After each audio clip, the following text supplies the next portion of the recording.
If you're a sports fan, or even if you're not, you probably heard that Andrew Luck, the Indianapolis Colts quarterback, announced over the weekend that he was retiring at age 29 from the game of football. You know, a lot of people had different reactions. Some were even downright disgusting by booing the poor man. I had a reaction like this. I thought about myself, and I thought about everybody I know, including you that I don't know, and I thought about what's this all going to mean for us when we get to that point. And I came up with 3 takeaways that we can all use in our life and our business and our careers on how we look at our future and our retirement. You know, I get asked sometimes, Damian, when are you going to retire? And several years ago, I said, probably at age 59. Not because of any Social Security or investment or legal reason. I just chose 59 because it was my high school football number. So speaking of football and 59 in retirement, let's get to the 3 takeaways that we can all use based on looking at Andrew Luck. First takeaway, lifestyle means more than just money. You know, Andrew Luck made $97 million so far in his professional career, not counting endorsements. Jim Irsay, the Colts owner, said he might be walking away from as much as $500 million of future career earnings. But lifestyle, while we all afford it through our work, lifestyle means more than just money. Andrew Luck is banged up. He is hurt. He has played football for six seasons and also 4 years as a Division I football player. He's banged up. And here's the question for us. What are we doing in our lives, our work, our careers that are banging us up? You know, maybe it's mental, maybe it's stress, maybe it's crossing time zones and staying up different hours of the night with your business. That's for me.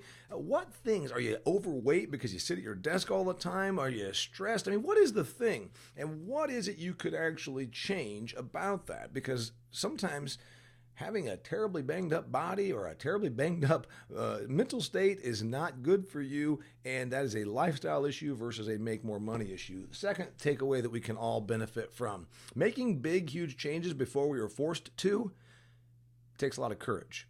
You know, everybody's going to do something. Ask them, I'm going to do this, I'm going to do that. And nobody ever does anything. Most people do things when they are forced to do things.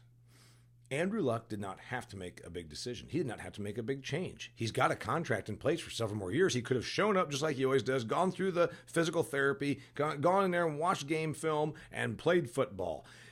But he chose to make a big change. Do you have the courage to make a big change in this era right now where everybody's talking about pivot? Everybody's pivoting. Are you courageous enough? Do you have the spine to make a big change before you're forced to? Third takeaway that we can all benefit from, that we can all use in our life as we look at Andrew Luck's retirement and our own. Retirement does not mean quitting. Got that? Retirement does not mean quitting. Andrew Luck doesn't have to do anything. We've clearly established his money is fine. He's made a lot of money and presumably has got it stocked away. He doesn't have to do anything. Just because you don't have to do anything doesn't mean you should do nothing. In fact, what do you do when you have to do nothing? The answer is you should do something. A British study released last year said that within 1 year of retirement, you lose 40% of your short-term memory. Next thing you know, you're sitting around watching Wheel of Fortune, eating a bag of chips. Your physical health goes bad. You see, retirement should mean next phase. It shouldn't mean quitting and sitting, because quitting and sitting is very bad for you. It's bad for your mental acuity. It's bad for your physical well-being.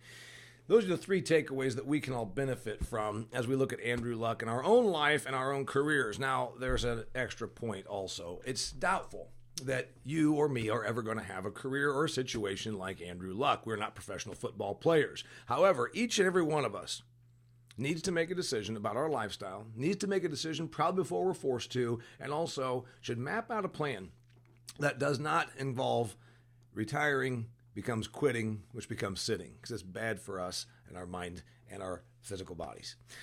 I'm Damian Mason. What's your game plan?